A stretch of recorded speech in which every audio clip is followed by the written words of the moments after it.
Alright, ladies and gents, are we back? It is Macho Libre again! And guess what I'm doing? I'm about to do the Heroic Escalation, but I met a fan in Ramsgate, so I wanted to make sure that, you know, we put them in the video. So, for the solo Heroic Escalation, alright, I'll show you exactly the build that we use. First of all, I'm actually going to take off my Macho Libre outfit, because for the solo Heroic Escalation, I would like to at least show you guys the proper way of doing it, yeah? Okay. Pay no attention to my crappy hair, huh? Okay. No, I'm just kidding. So, to start out with, for soloing the Heroic Escalation, the solo Heroic Shock Escalation, you want to start out with your Death Blossoms, okay? This is the Agorist Chainblades. They're absolutely fantastic. You'll have Galvanized and Berserker Cells in here. Alright, you want to start off with your Reaper's Dance Special, and Momentum Blades will be your mod. Skarn's Malice will be your bond here. And overall, the key to this whole thing is that you want to have your Bastion up and running as well. Skarn's Defiance with an Etheric Evasion Cell works amazingly well, okay? It works so much more amazingly than you might think. You've got your Nasher Cap with a Parasitic Cell right here. You've got your Thrax's Shadow with a Cunning Cell. You've got your Chrono Grips with a Parasitic Cell. This is very important to your survival, alright? If you want to dump a Parasitic Cell, it's actually sort of possible to do so, but it... like, if you really want to dump a Parasitic Cell, I can show you. You put Cunning here, right? Then you put the same, Berserker... Like, you can put a Berserker in here, or, like, Tenacious or whatever that you had before, and then you can add more Pulse here. Alright, so I'm actually going to show you this alternate version with less Parasitic, meaning that I only have Parasitic +3. It works, but it's a bit more difficult to utilize, so you just have to be careful with that, because reducing your defense too much, although it'll help you get the run done faster, you do have to be aware that you are reducing your defenses when doing this, and your Parasitic is literally the only thing that's going to save your ass, so just be very, very cautious about how you deal with that, okay?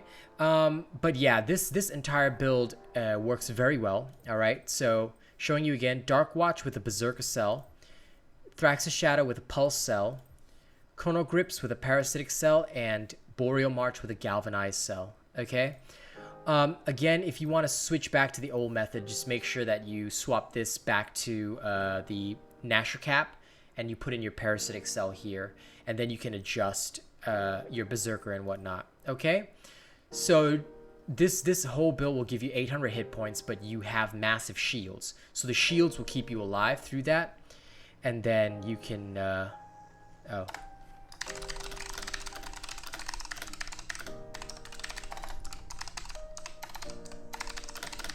Bought from Lady Luck, and you can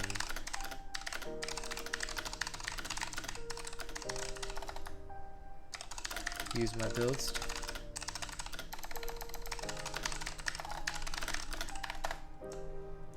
So I'm just trying to be nice to people. But anyway, we're going to start the solo Heroic Escalation. Of course, please do it at level 20.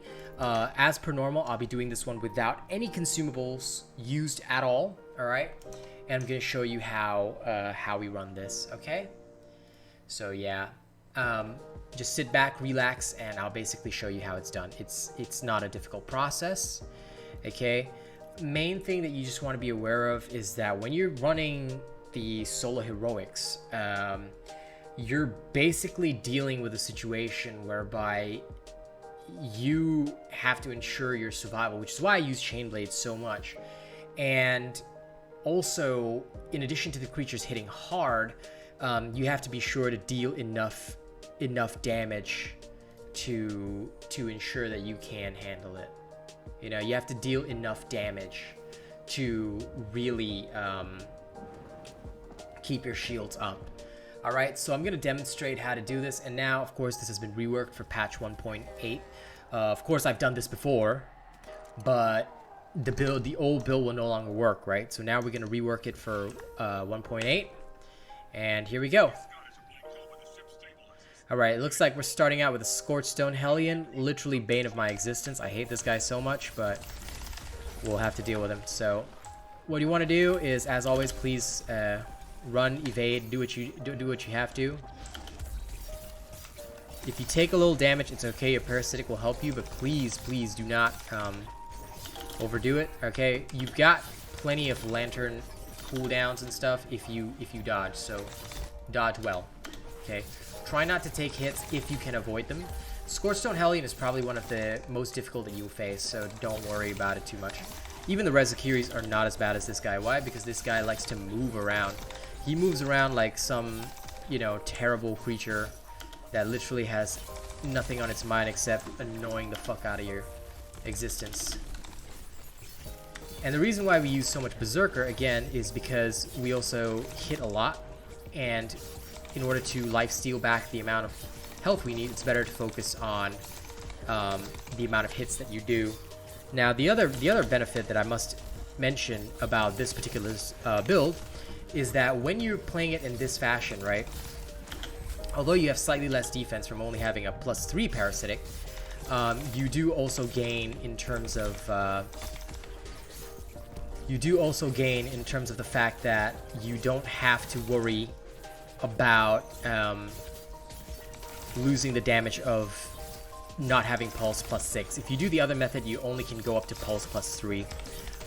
Sorry, brain dipped for a minute while I was concentrating, but basically the difference between +3 pulse and +6 pulse is stark, because especially when you're trying to time your Reaper's Dance, it's so much easier with a plus, especially with Momentum Blades. With a +6 pulse, you do so much more.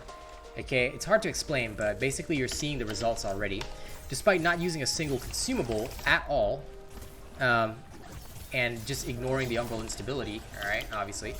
We've already got the Scorchstone Hellion down at half health. You know, it's that easy. It's not a difficult thing. So you can easily do what you need to do. Okay, and the fact is, as you deal damage, all right, you're gonna be able to also heal off the whatchamacallit? You're gonna be heal off the Terra proc. That's right. If you really want to stop the thing, by the way, please do so, but like don't worry too much. If you do go down, right, it's really not a big deal, okay? That's what your revivals are for.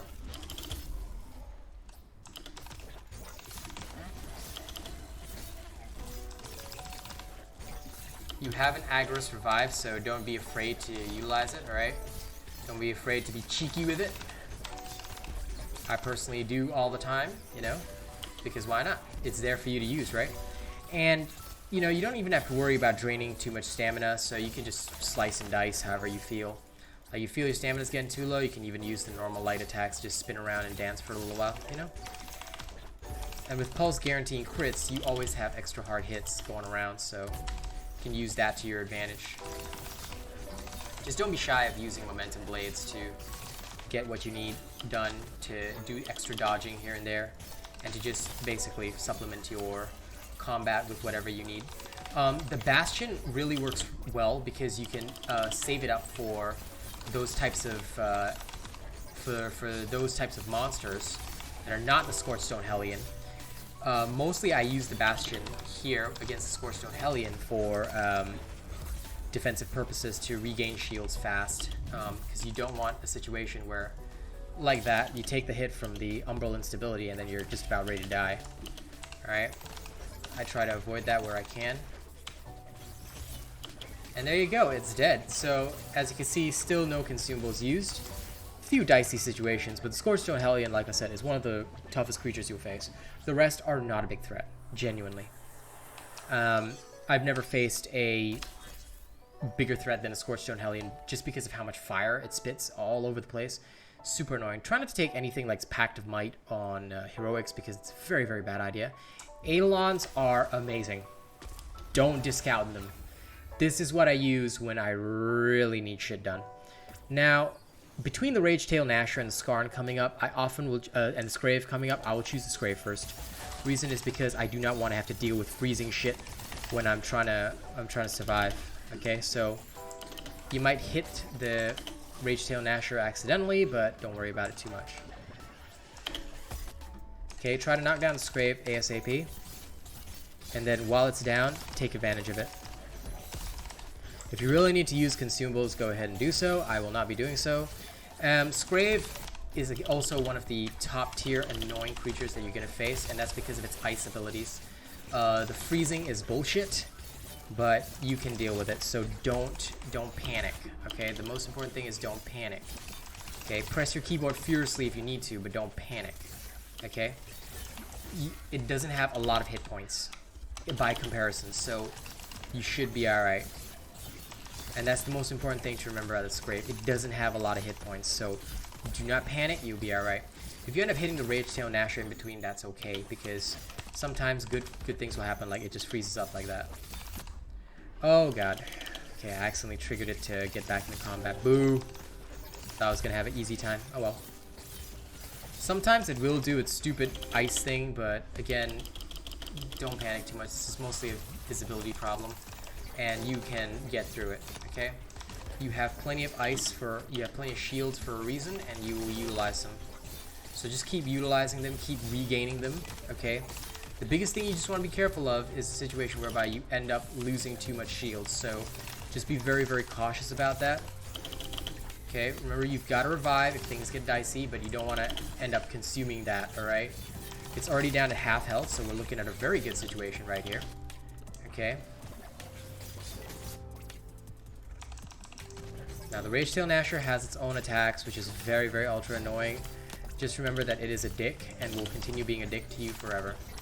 So because you cannot mitigate how much of a dick it is to you, just try and, you know, use the dodging on the chain blades to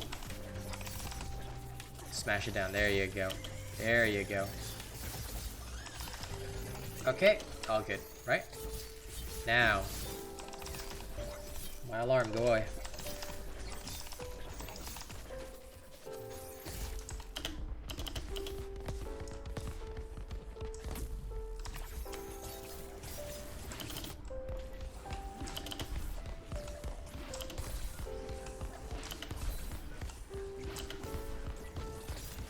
It's situations like this where I do genuinely start using the Bastion if I get the chance to.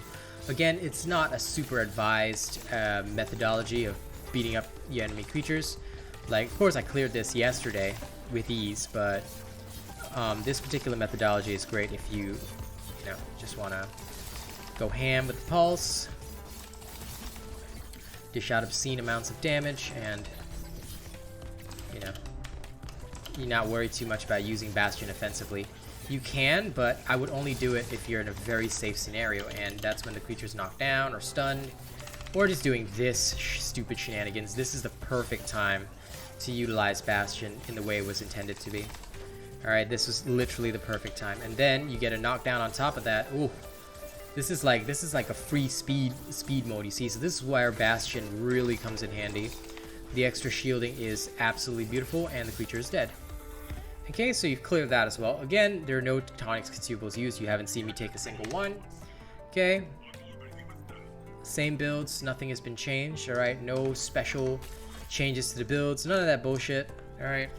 So again, we're going into the next one, and it's just a very simple iterative process. What I would do here is that if you really want to, you can go with Exposed Weakness. The reason is because you're doing a lot of hits. Alright, Thunder's Mantle, not as useful. I would usually take something like Thrill of the Hunt. Why? Because it's just good damage that goes up to Malkurion. Excuse me. Ooh, double burp. Okay, so as always with the Ember Mains, they're gonna start charging at you. So let them take some distance. Interrupt. Now the interrupt with the Chain Blades is always dash and light attack. It's the easiest way to interrupt. Okay. And then I'll just go ham like that. Oh. How dare you knock me down. Fool! Ember Pain. Okay. If you take a hit, don't worry too much. You're gonna lifesteal all back anyway. Only thing you're focused on is just gathering as much strength as you can. And oh my god. This Ember Pain. Oi, why did he curve? Fucking curveballer. Dude. Can you stop stopping short? There we go. I swear, Ember mains sometimes have like wonky targeting systems. That's the only thing that makes them annoying. Because they should never do that or be like that. If it's knocked down though, that's actually the, if you have a fully charged Bastion, that's actually the perfect situation to do that. But I usually like to use my chain blades to close the gap after. So it's okay. And usually my Bastion isn't fully charged at that moment in time. But when it is, if you've got a full charge on it, you know, don't hesitate to be extra brutal with these doges, you know, teach them the place. There we go. There we go. And when it's knocked down, boom, like I said, that's the perfect time to make use of your abilities.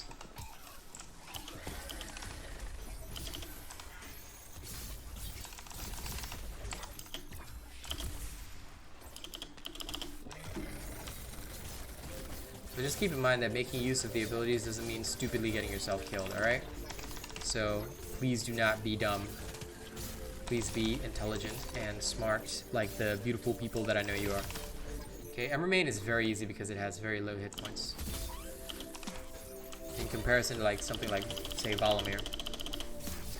Alright, if you can't get rid of the fire in time, that's also okay. It's very normal. Okay, just don't panic and utilize your momentum. Alright. Very easy process. Once you've got your 10 stacks, bang. Either charged and raging. Wow. How annoying. Okay, now you know that the fire is coming, right? Perfect time to use Bastion, actually, because you've got this whole time while it's breathing to go ham on it. As you can see, it pays off. Alright, utilizing your Bastion to do extra damage is very, very key to your success here. Alright, and again, we still haven't used a single consumable tonic, no real deaths. You might have to revive yourself with your legendary, but there's no real deaths, so yeah, it's not a problem. Okay, for the next thing, what you want to do is, there's this lifesteal thing. I would choose Eidolon. 90% of the time, I'll just choose more and more Eidolons. Now, here is where things are going to get dicey. Why? Because you're going to face Thunderdeep Drask. In this situation, Thunderdeep Drask is your first priority. Kill this thing. Why? Because it does too much damage. Alright? It does way too much damage. The DPS of Thunderdeep Drask is broken. And I know I'm using that word incorrectly, but it doesn't matter. Please be very, very cautious with this thing. It does way too much damage, and this is where you can end up spending all your consumables and stuff. Alright, also don't slouch on the Pangar. The Pangar may just be a Pangar, but did you know that the Pangar also deals one of the highest damages on a per attack basis? So be very, very careful. Okay, in this particular situation, I would start, well, aside from praying to God, I would probably start just being extra cautious with how I utilize my abilities. Definitely do not ever trigger your Bastion Omnicell unless you're very sure you can get a stun. Like even here, I would only trigger it now, just to get the stun on the Thunderdeep, and then even then I'd be very, very cautious of Pangar's movements. Why? Because look, that attack right there could have finished me. Alright, you don't ever want that situation. Heroics are a special place filled with special gumdrops and sunshine. Okay, stay away from the Thunderdeep Drask when it's about to rage and stuff, because why? It's just going to end up dealing extra damage. That lightning burst and all that other stuff deals muy damage. Do not ever fall for that shenanigans, because it will hurt you a lot. Okay, once again, be very cautious about when you're busting out your Bastion. Okay, I'm taking a bit of a risk here because I really want to kill this thing faster than expected. Then I'm switching over to Pangar, but as you can see, Pangar can still dish out damage to me, so I'm very, very cautious about how my visibility is. If I need to go to an area where I can see better, I will. Alright, I never overestimate my capabilities, because once this thing starts going, it's gonna go, and it will not stop until you are dead. Okay, Thunderdeep Drask dead, then panic over. Once panic is over, you can just generally take your time to go back to your normal attack pattern. Like Pangar itself is very easy to deal with. Keep in mind it can hit hard, but again, it's easy to deal with because its attacks are wide, easily telegraphed, and basically just not a problem. And without Thunder Deep Dress to do major super combo DPS to your ass, you are not worried. Okay. Remember, if it starts dealing major super combo DPS to your ass, start panicking. Because you may not survive.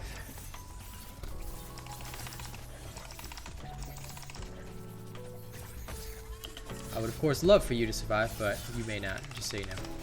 Okay, taking advantage of the situation to hit hard with Bastion, because when it's down, that's your time to shine. Okay, it's down again. Yay, beautiful. So you get extra combo time. You know, utilize the breaks on both legs to really go extra ham on it. Oh shit, I don't know why I did that. Okay, it doesn't matter. It worked out. But yeah, you don't want to do that without charging your pulse first. So that was extra silly of me. Please do not ever imitate that, because that was a surefire way to get yourself bummed.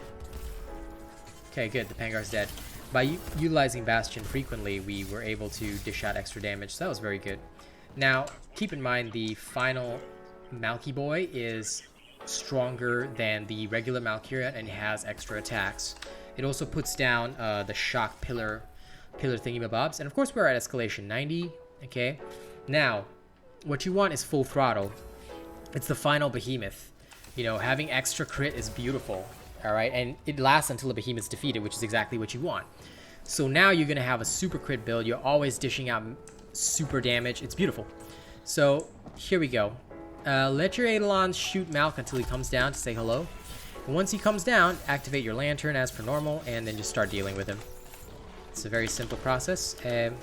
Utilize the mounting if you can, because it's pretty much very good for you. All right.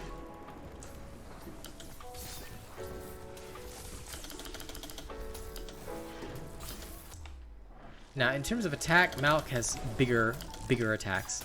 Not necessarily better, but they're bigger. And they're also way more annoying than before. Alright, so utilize your chain blades to get around.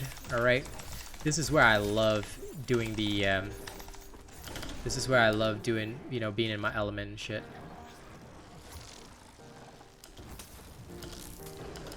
Like, you can strike him with the balls from the pillars, so you know, don't worry about that. That's okay to do. What you want to do is just make sure you're familiar with Malk's patterns so that you can hit him hard continuously. Okay, him, her, it, whatever it is. Actually, we don't know Malk's gender, so we shouldn't assume.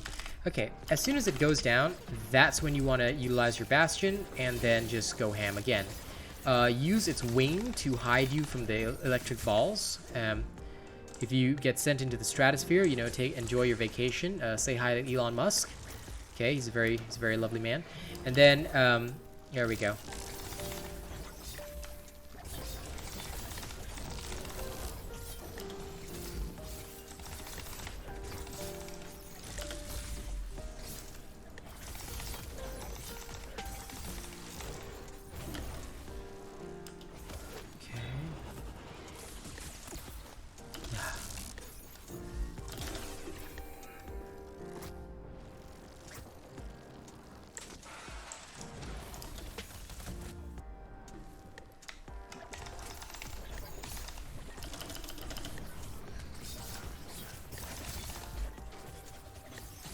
Shit! Messed up the pulse timing, but that happens. Again, if you mess up the timing, don't let it bother you. It's normal. Especially when you're dealing with Punk Boy Malkurion.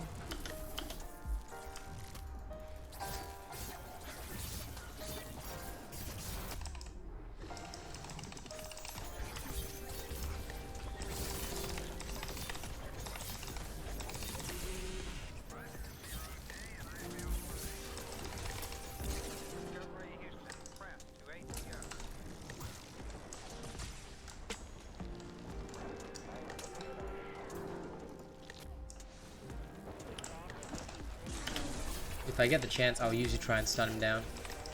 I really do get the chance, but you get what I mean, right? But sometimes I know that my Bastion is ready to trigger and it will trigger a stun. That's when I do something like that. So Malk's fight is not difficult. Please keep in mind, this is not difficult. As you can see, it's one of the most relaxed fights I've had. The other behemoths are honestly difficult, but Malk isn't. Malk is very relaxed fella. Okay, once he gets knocked down, just, you know, do your usual with him. He's really not a dangerous fellow. Okay, so you can just carry on whacking him. Show him the power of a weed whacker.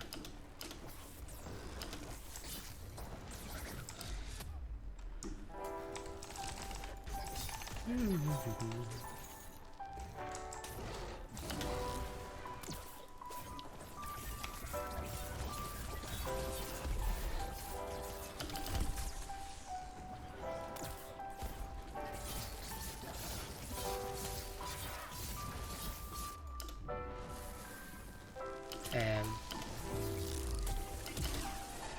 damn it, Malky, come on. Be smart here. There we go. Fuck! You pain in the ass!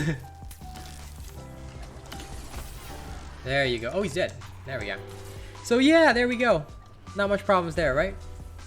Okay, so ladies and gents, thank you for watching that. I hope you enjoyed watching the showcase. Alright, no consumables used to the bitter end. Alright, no tonics, nothing. Alright, look at that. No tonics, consumables, nothing used. Alright? So if you enjoyed that video, don't forget to like, share, and subscribe. If you enjoy these types of videos, don't forget to like, share, and subscribe. Don't forget to drop a tip via the link in the description of the video if you want to keep the channel running. You can also send super thanks on YouTube or become a channel member. And a big thank you to October's top supporters. Thank you to Bravo7910, Crampy D, Johnny Nara, FNX Killer 43, Sabi Uzumaki, Alcorn 0511, Alien Frost 80, Kazmanta, my lovely girl, Zach NFG, Starbuzz, Lucifer Eventau X, Arshalis Guardsy, and Rogue Assassin. I appreciate all of you, and I'll see you all on the next one.